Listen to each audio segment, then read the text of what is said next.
Bikin pusing 7 keliling, inilah aturan baru SEA Games 2023. Sebelum lanjut, jangan lupa like, subscribe, dan komen agar kalian gak ketinggalan info menarik dari channel ini. Kalau sudah subscribe, mari kita lanjut. Ya, Kamboja selaku tuan rumah SEA Games 2023 mengubah aturan untuk cabang sepak bola putra yang cukup merugikan tim-tim peserta termasuk timnas Indonesia. Timnas Indonesia bakal bertarung di ajang SEA Games 2023 yang digelar di Phnom Penh, Kamboja pada 29 April 2023 mendatang. Aturan SEA Games kali ini setiap tim peserta hanya diperbolehkan menggunakan pemain U22 yang lahir pada 1 Januari 2021 dan setelahnya. Selain itu, setiap tim juga hanya bisa menggunakan 2 pemain senior yang berusia di atas 22 tahun.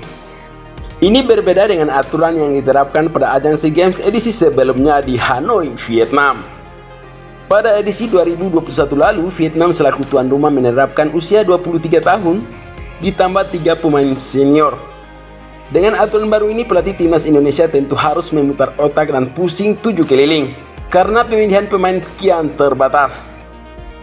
Sebelumnya, PSSI telah menunjuk Indra Safri untuk menukangi timnas Indonesia di SEA Games 2023 mendatang. Terpilihnya Indra Safri karena Sintayong bakal fokus menjadi juru taktik timnas Indonesia U20 di Piala Dunia U20 2023. Piala Dunia U20 2023 akan diselenggarakan di Indonesia pada 20 Mei hingga 11 Juni 2023 mendatang, 3 hari berselang setelah SEA Games 2023. Ini bukan kali pertama Indra Safri menukangi timnas Indonesia di SEA Games.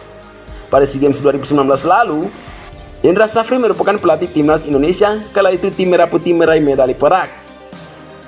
Saat itu, Indra Safri dan anak-anak asuhnya ditekuk Vietnam dengan skor 3-0 di partai final.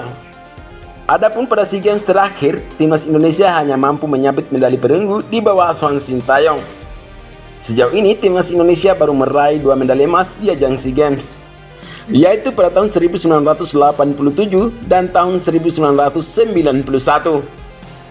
Setelah itu, prestasi timnas Indonesia hanya menjadi runner-up sebanyak 4 kali pada tahun 1997, 2011, 2013, dan 2019. Ayo dukung dan doakan semoga timnas Indonesia bisa menjadi juara di SEA Games 2023 nanti.